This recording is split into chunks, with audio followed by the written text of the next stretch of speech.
Xiao Honglian diselimuti gelombang panas yang mengepul dari sekujur tubuhnya, seolah-olah ia hampir meledak.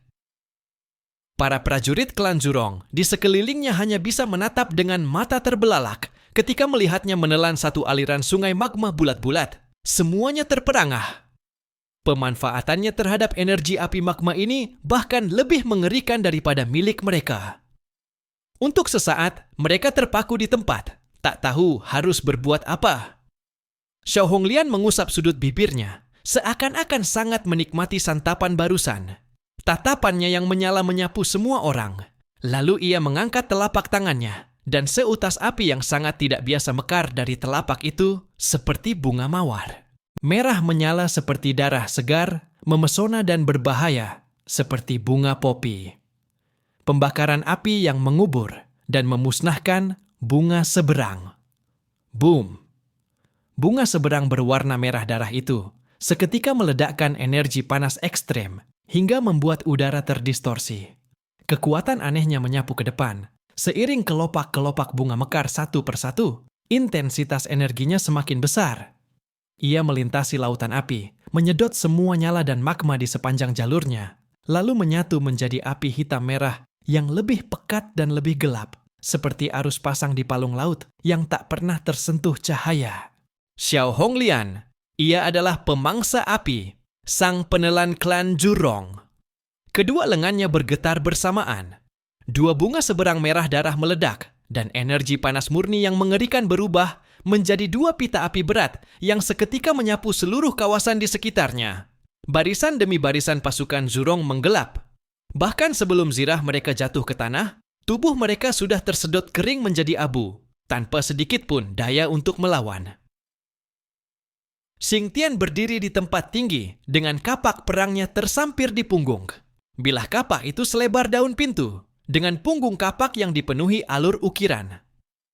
Melihat pencapaian rekan-rekannya, ia tersenyum puas dan mengangguk pelan. Kerja bagus, biar aku menambah panasnya. Ia menarik napas dalam-dalam. Rongga dadanya beroperasi seperti tungku besi raksasa.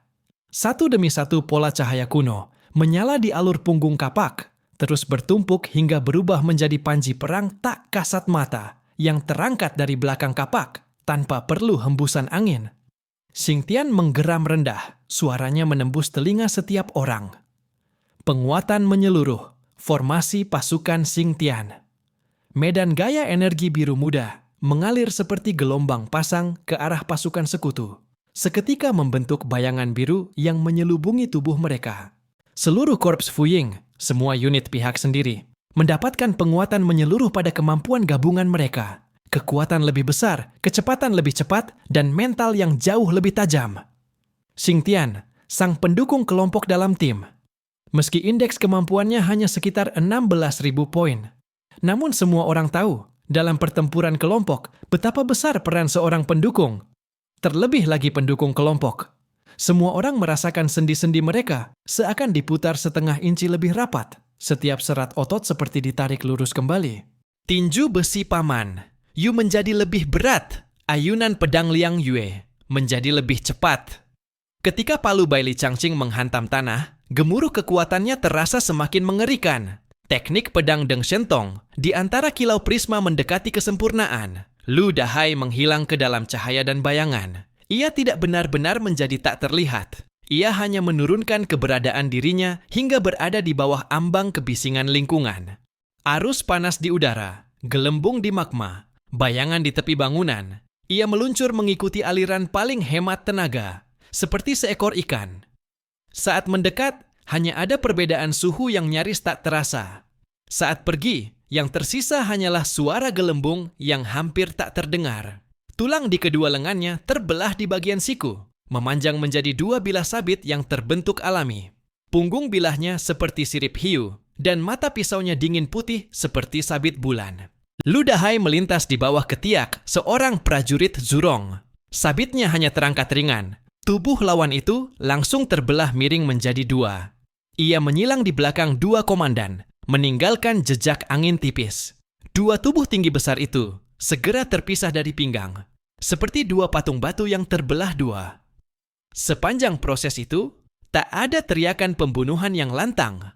Hanya kabut darah tipis yang seketika menguap tertiup angin panas. Ia bagaikan pembunuh bayangan. Setiap penyusupan dan serangan memang hanya menewaskan satu musuh, tetapi tidak pernah meleset. Stabil, presisi, dan kejam, semuanya ia kuasai dengan sempurna. Seluruh sosok tempur Korps Fuying terpampang jelas di mata Zhang Yi dan yang lainnya. Yang Xin Xin bersama Lu Keran dan Zhou Ke'er menjaga lini belakang, sementara Zhang Yi bersembunyi di dalam kehampaan. Mengasah pasukan melalui pertempuran, itulah pilihan terbaik. Di sisi Zhang Yi, tak pernah ada orang menganggur. Bahkan Shu si gendut yang kutu buku pun tidak terkecuali. Semua harus berkontribusi. Dengan laju seperti ini, untuk menghancurkan seluruh kawasan kota di wilayah Sungai Leleh, kita hanya butuh 20 menit. Ujar Yang Xin Xin datar, menyampaikan hasil analisisnya. Menghancurkan kawasan kota tidaklah rumit. Namun memburu dan membunuh prajurit klan Zhurong yang tersebar di berbagai tempat akan memakan waktu. Zhang Yi bertanya kepada Huo Gui. Huo Gui, kau bilang yang menjaga wilayah Sungai Leleh adalah seorang penguasa neraka api, benar? Huo Gui menjawab dengan hormat. Benar, Tuan. Lalu, di mana dia sekarang? Zhang Yi menyipitkan mata. Ranyutian sangat cerdas dan juga amat berhati-hati. Serangan Tuan terlalu besar. Tampaknya ia telah merasakan ketakutan. Kata Huo Gui jujur. Zhang Yi menyipitkan mata. Selama Ranyutian tidak menampakkan diri, ia pun tidak akan bergerak. Ini adalah adu psikologis. Siapa yang lebih dulu tak sabar, dialah yang kalah. Dia bisa menonton kaumnya dimusnahkan, wilayahnya dihancurkan total? Seharusnya tidak. Zhang Yi mengangguk. Kalau begitu, aku mengerti. Mereka yang mampu mencapai tingkat kesatria bukanlah orang bodoh. Semua telah menempuh jalan ini melalui pertarungan hidup dan mati. Bahkan Ranyutian yang menjaga tempat ini pun memahami bahwa pasukan penyerbu berasal dari permukaan bumi. Ia terkejut oleh kekuatan manusia darat. Ini jauh melampaui pemahaman mereka. Ini membuktikan bahwa intelijen mereka sepenuhnya keliru. Lebih jauh lagi, pihak lawan mampu menyusup ke negeri mereka tanpa suara. Ini berarti klan Zhurong telah kehilangan keunggulan waktu dalam perang ini. Soal medan, tampaknya mereka juga tidak diuntungkan, karena lawan sangat memahami tempat ini. Baru saja tiba, mereka langsung menghancurkan berbagai basis militer penting di Sungai Leleh. Keunggulan waktu dan medan telah lenyap. Masih bisakah ia bertaruh bahwa lawan tidak memiliki sosok yang sepadan dengannya? Ranyutian tidak bisa. Namun menyaksikan kaumnya mati berderet-deret seperti daun bawang yang disabet mesin pemotong, hatinya pun berdarah. Sinyal permintaan bantuan telah dikirim. Ia berdoa agar dua penguasa neraka api lainnya dapat segera datang memberi dukungan. Dan dirinya masih bimbang, terus mengamati. Gema dahsyat perang masih menyelimuti kota ini. Alam ilusi Mahasumeru, milik Deng Shentong, bagaikan panci raksasa tanpa celah, mencabut penglihatan dan pendengaran orang-orang Zhurong sepenuhnya. Alam ilusi Mahasumeru bukan sekadar merampas cahaya. Ia juga menciptakan ilusi melalui efek cahaya dan bayangan, menyesatkan kehendak mental mereka. Jiwa mereka terperangkap di dunia lain, sementara tubuh mereka di Sungai Leleh hanya pasrah disembelih. Karena itu, medan perang menampilkan kengerian yang ganjil, kesenyapan yang brutal. Jeritan orang-orang Zhurong terdengar terputus-putus di balik tirai gelap. Menara-menara api mereka seolah dipadamkan oleh tangan-tangan tak terlihat. Formasi mereka dipotong oleh kekuatan, tak dikenal menjadi blok-blok persegi yang rapi, lalu dibongkar satu persatu. Ini sebenarnya kenapa? Bukankah katanya orang daratan itu lemah tak terperi, dan kita bisa membantai mereka sesuka hati? Lalu mengapa kekuatan mereka bisa sekuat ini? Sialan, bagaimana mungkin kita menyinggung peradaban monster seperti ini? Sesekali, para ahli kuat dari klan Zhurong menengadah ke langit sambil meraung marah. Dari rongga dada mereka menyembur tumpukan api batu. Mereka bukan menyesali keputusan menyerang daratan, melainkan menyesali bahwa mereka tidak mengumpulkan intelijen dengan jelas, hingga akhirnya menyinggung keberadaan yang seharusnya tidak mereka ganggu, dan membawa ancaman pemusnahan bagi diri mereka sendiri. Namun, sebelum api itu sempat menjulang, roda siklus api penyucian milik Xiao Honglian sudah menekannya seperti gelombang pasang yang sunyi, langsung memadamkan semburan api tersebut. Sesekali ada prajurit berzirah berat, mengangkat perisai leleh dan menerjang ke depan. Baili Changqing melangkah menyamping. Palu pulsa dihantamkan mendatar ke tulang punggung perisai itu. Seluruh perisai leleh seakan digigit dan dipatahkan tulang belakangnya oleh binatang raksasa. Lalu bersama puluhan prajurit di belakangnya dihantam masuk ke dalam tanah. 100.000 makhluk mekanik turun ke medan tempur. Tak peduli itu manusia berkemampuan khusus atau orang biasa, segala sesuatu yang tampak oleh mata, selama itu adalah makhluk hidup, dibunuh. Di bawah tingkat Ypsilon, menghadapi makhluk mekanik biasa pun, sama sekali tidak memiliki daya untuk melawan. 6 unit makhluk mekanik super raksasa bergerak lamban, namun selangkah demi selangkah menginjak lautan magma yang tebal.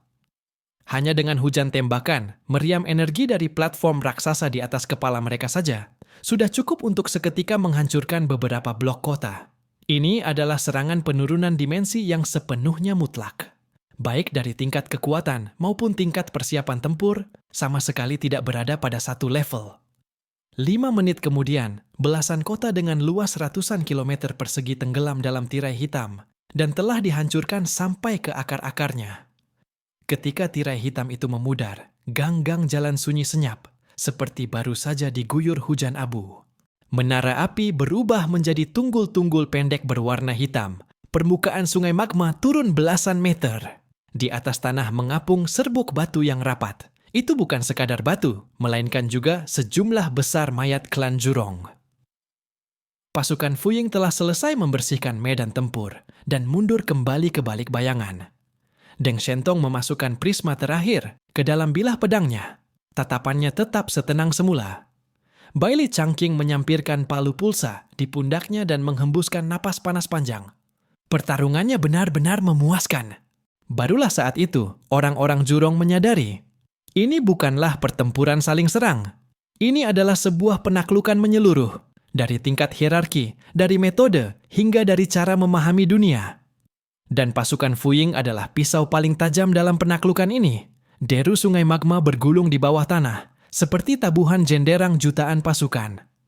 Garis pertahanan pertama seketika dicabut, dan kota luar negeri Jurong memudar di tengah hujan abu.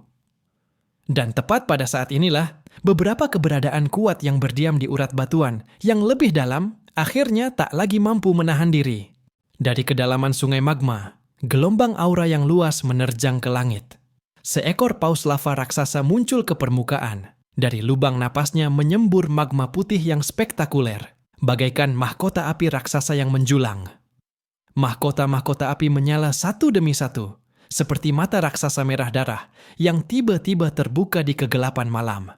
5 sosok tinggi menjulang melangkah keluar dari kedalaman lautan magma. Magma mengalir turun dari bahu mereka, sela-sela jari, dan celah zirah terus-menerus memadat menjadi sisik baru. Aura mereka membakar ruang, bagaikan 5 gunung berapi yang baru bangkit, membuat langit di atasnya terasa menyengat. Zhang Yi menatap bumi dari langit tinggi, merasakan fluktuasi energi dari keberadaan-keberadaan ini. Cahaya di matanya tetap lembut. Para bajingan tingkat uskup akhirnya tidak sabar untuk turun ke panggung juga, ya? Zhou KR bertanya, perlu kita turun tangan? Tidak perlu. Biarkan mereka menjadi batu asah bagi yang lain. Zhang Yi berkata dengan tenang, lalu mengingatkan Lu Keran. Meriam utama kapal Dreamer siapkan. Jika mereka tidak mampu menahan, langsung turun tangan. Meskipun tujuannya adalah melatih para bawahan di sekelilingnya, korban yang tidak perlu tetap harus dihindari. Bagaimanapun, membina seorang ahli tingkat Ypsilon juga membutuhkan sumber daya yang sangat besar. Yang pertama mengeluarkan geraman rendah adalah seorang raksasa Jurong, bertubuh kekar. Punggungnya melengkung seperti gunung, seluruh tulang belakangnya terekspos, ruas-ruas tulang dibungkus zat seperti emas cair, dan sepanjang tulang belakang itu tumbuh deretan mahkota api bergerigi. Setiap tarikan, napasnya disertai getaran rendah.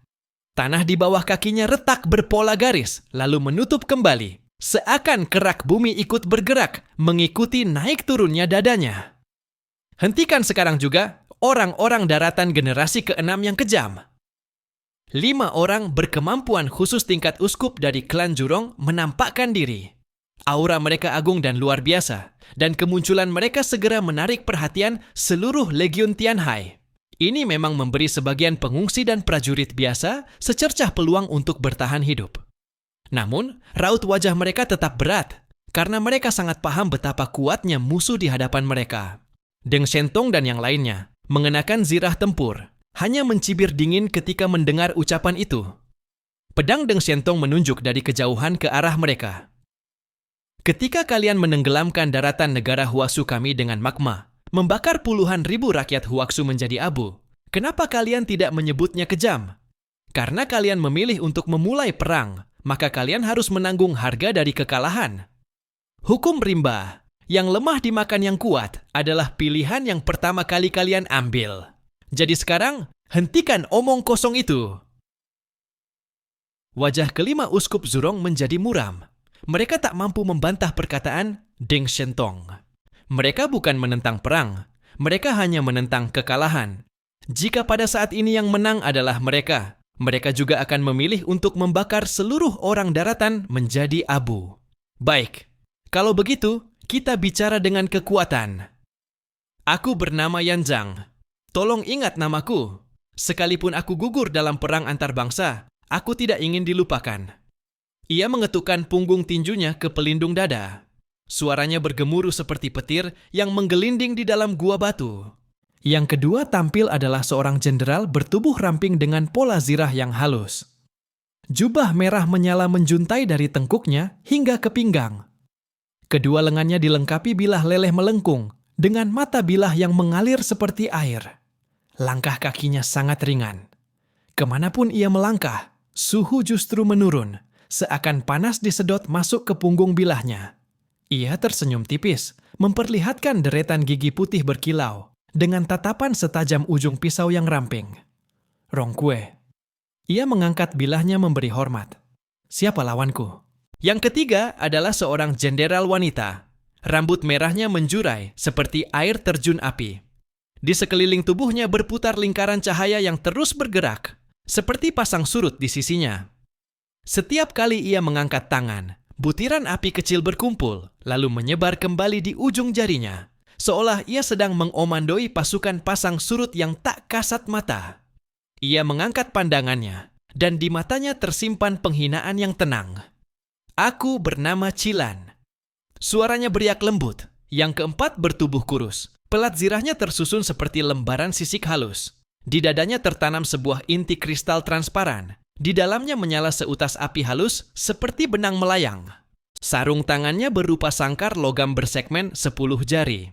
Dari ujung jarinya terulur banyak sekali garis api yang sangat tipis. Garis-garis itu menenun jaring di udara, dan dengan satu tarikan ringan, sebuah batu raksasa di kejauhan terpotong menjadi ratusan irisan tipis. Liu Sui, katanya datar. Siapa yang akan bertarung denganku? Yang terakhir diselubungi zirah berwarna merah pasir. Permukaan zirah itu bukan logam, melainkan lempeng pasir leleh setengah transparan dengan gelembung-gelembung kecil yang naik turun di dalamnya. Ia merapatkan kedua telapak tangannya, dan dari telapak itu menyembur aliran pasir halus yang seketika memadat menjadi sebuah perisai lengkung yang bening namun berat. Tatapannya tenang dan penuh kesabaran, seperti angin di padang pasir. Cisha. Suaranya tidak keras, tetapi menekan hiruk-pikuk di sekitarnya. Jangan lakukan pembantaian terhadap yang lemah. Biarkan yang terkuat di antara kalian maju, dan bertarunglah melawan kami. 5 ahli tingkat uskup itu berdiri membentuk busur yang tidak mencolok, mengepung barisan depan para penyerbu. Udara begitu panas hingga cahaya pun tampak terdistorsi. Suasana di lokasi menjadi begitu mencekam, tegang seperti kulit genderang yang ditarik hingga batas maksimal. Menghadapi pembantaian terhadap Sungai Leleh oleh Legiun Tianhai, akhirnya ada para ahli kuat yang tak mampu lagi menahan diri dan muncul ke permukaan. Namun, turun tangan dalam situasi yang jelas-jelas tidak menguntungkan seperti ini. Terang bukanlah pilihan yang bijak. Zhang Yi cukup mengagumi keberanian mereka, tetapi yang harus dibunuh tetap harus dibunuh. Ini bukan soal baik atau jahat, melainkan semata-mata perbedaan posisi. Para pahlawan klan Zurong adalah eksistensi yang memang harus mereka hapuskan. Zhang Yi bertanya kepada Huo Gui, apakah kamu mengenal semua orang ini? Huogui langsung menjawab, "Tentu saja kenal, kami sudah sangat akrab." Zhang Yi mengangguk. "Bagus sekali. Sampaikan semua informasi kemampuan mereka." "Siap." Tak lama kemudian, seluruh informasi tentang 5 uskup putih klan Jurong di hadapan mereka disampaikan satu persatu ke tangan para prajurit di lokasi. Melihat hal itu, kepercayaan diri mereka pun semakin kuat. Yang Xin duduk tegak di pusat komando kapal Dreamer. Berdasarkan data kelima orang tersebut, ia dengan tenang mulai menyusun rencana pertempuran. Sesuai dengan kemampuan masing-masing, ia mengatur personel yang tepat untuk menghadapi mereka. Tak lama berselang, semua orang menerima penugasan dari Yang Xin. Shu Fati membusungkan dada, dan dengan penuh kebanggaan menjadi orang pertama yang melangkah maju. Zirahnya memantulkan kilau dingin di tengah suhu tinggi. 2 sayap pendingin di bahu zirahnya terbuka, bagaikan sepasang bulu berwarna es. Ia tidak berkata apa-apa, hanya menaikkan 1 tingkat pembesaran pada visor taktisnya, lalu menarik napas dalam-dalam. "Aku yang akan bertarung denganmu." Tatapannya terkunci pada Cilan. Ia dengan tepat memilih satu-satunya perempuan di antara kelima orang itu. Di lembar informasi, kemampuan lawannya tertulis jelas. Nyanyian ilahi gelombang leleh. Menggunakan gelombang suara untuk menarik magma, membentuk pasang surut yang bisa naik dan turun, sekaligus mengekang lawan. Pada saat yang sama, sabuk gelombang lelehnya mampu menciptakan pergeseran ambang panas di sekitar tubuh musuh, membuat orang mengira sedang berdiri di tanah kokoh, padahal tanah di bawah kaki mereka sebenarnya sedang runtuh. Cilan dan Shu Fati saling menatap sejenak, lalu keduanya langsung melesat ke kejauhan. Orang-orang lainnya pun dengan cepat memilih target masing-masing. Di medan tempur setingkat uskup, pihak lain memang tidak mudah ikut campur. Bahkan para mutan kelas kereta perang putih pun harus sangat berhati-hati hanya untuk memberi dukungan dari samping. Medan perang tidak memerlukan basa-basi. Setelah menjauh dari yang lain, Shu Fati dan Cilan tiba di sebuah kota lava yang telah hancur lebur, lalu segera memulai duel mereka. "Walaupun kamu perempuan, sebagai pria Sigma sepertiku, aku tidak akan menahan diri sedikit pun." Shu Fati berkata dengan gaya dingin kepada Cilan. Sorot mata Cilan menjadi dingin. Ia sama sekali tidak menanggapi omong kosong Shu Fati. Ia membuka bibirnya, dan dari tenggorokannya keluar nyanyian yang aneh namun merdu. Nyanyian itu bergema ke segala arah, meresap ke dalam tanah, bahkan memicu gejolak dahsyat di lautan magma. Pada detik berikutnya, dari bawah kakinya muncul butiran-butiran bola api merah menyala yang terbentuk dari suhu super tinggi. Udara terdistorsi dan bergejolak akibat panas ekstrem. Tak terhitung bola api berkumpul di sekeliling tubuhnya, membentuk sebuah lingkaran cahaya. Kedua tangannya dirapatkan membentuk cincin, kilatan tajam melintas di matanya, dan lingkaran cahaya itu seketika menyapu ke depan. Permukaan lautan magma ikut mengembang dan mengempis seiring nyanyiannya, seperti rongga dada seekor raksasa. Puncak gelombang terangkat, lembah gelombang merosot, lalu seketika menerjang ke arah Shu Fati. Shu Fati melangkah maju 1 langkah, ujung kakinya menyentuh tanah saat ia membuka kuda-kuda. "Oh ya, lupa ku beritahu satu hal. Kampung halamanku itu Shandong Timur. Bertemu denganku berarti kamu bertemu musuh alammu." Garu 9 gigi diputar-putarnya dengan penuh gaya di tangannya. Pasang surut biru es mekar di bawah sepatu tempurnya. Yang mengalir bukanlah air, melainkan kristal es, sedingin ekstrem yang bermekaran seperti teratai. Kristal es tebal, pilar es, hingga gunung es besar menyebar cepat di sepanjang permukaan tanah. Seperti hamparan bulu embun tipis, bulu-bulu itu merambat menuju puncak gelombang. Begitu bersentuhan, lapisan permukaan gelombang langsung membeku, sementara panas di bagian dalam tertarik memanjang seperti benang, menjadi kental dan lamban. Ujung bibir Cilan terangkat sedikit. Pergelangan tangannya berputar, irama nyanyian ilahi tiba-tiba dipercepat. Sabuk pasang surut terangkat serempak dari segala arah, seperti mahkota bunga merah yang menutup dan menjebak Shu Fati di tengah. Pada saat yang sama, di balik pita cahaya, lapisan kedua arus gelap perlahan terangkat. Pusing akibat pergeseran perbedaan suhu merambat dari telapak kaki ke atas, seolah-olah ada yang menarik tanah dari bawah kakinya. Shufeti sama sekali tidak panik. Ia menarik napas dalam-dalam. Tungku inti di dada zirahnya mendadak meningkatkan daya, memperkuat kemampuan esnya. Kurva suhu di lingkar luar wilayah es seketika menurun tajam. Bulu embun di bawah kakinya berbalik menggulung menjadi pasak es raksasa, menghunjam dalam ke urat bumi. Pembekuan abadi, suhu ekstrem rendah meledak keluar dari tubuhnya, berubah menjadi badai es dan salju raksasa yang mengerikan. Udara dingin membubung tinggi, membentuk badai hitam raksasa di langit. Di dalam badai itu, bongkahan-bongkahan es besar saling bertabrakan. Suhu di seluruh wilayah turun drastis. Badai berpusat pada dirinya, dengan diameter yang dalam sekejap melebar dari ratusan meter menjadi ribuan meter. Serangan Cilan, begitu menyentuh badai es, langsung terisolasi. Magma mengeras dan berubah menjadi batu. Pandangan Cilan menegang. Ujung jarinya terangkat ringan, lalu ia menjentikkan jari berturut-turut. 3 ref menyerang dari sisi luar melodi utama. Bunyi jentikan yang jernih berubah menjadi alunan nada, memicu gelombang panas dan magma dari segala penjuru. Tanah retak dan magma menyembur seperti air mancur. Arus api bertumpuk di atas arus api, menciptakan tekanan ganda. Langkah kakinya ringan baktarian, seolah berjalan di atas cahaya leleh. Meski ritmenya terganggu, dengan pengalaman ia tetap mampu menegakkan kembali melodi serangan. Namun Shufeti tetap luar biasa tenang. Bagaimanapun, ia tahu bahwa Zhang Yi berjaga di belakang. Selama ia bertarung dengan stabil, tidak mungkin ada kesalahan. Ia melangkah maju 1 langkah. Seluruh tubuhnya tiba-tiba merunduk rendah. Telapak tangannya menempel ke tanah, dan lingkaran cahaya dingin yang lebih dalam mengalir keluar. Ia tidak menggunakan jurus besar yang mencolok. Sebaliknya, ia mempersempit wilayah es, memadatkannya menjadi sebuah sumur dalam. Diameter mulut sumur itu hanya sekitar 3 meter, tetapi dindingnya menembus lurus ke bawah menuju urat batuan, seolah menyuntikkan nitrogen cair langsung ke inti bumi. Saat pasang surut menerjang ke dalam sumur, panas terkunci di luar, sementara suhu di dalam sumur anjlok tajam. "Bekukan untukku." Ia mengangkat telapak tangan dan menekannya ke bawah. Aliran batuan di sekeliling tiba-tiba seakan dicekik. Lingkar luar masih mengamuk, tetapi lingkar dalam langsung terputus total. Kening Cilan berkerut.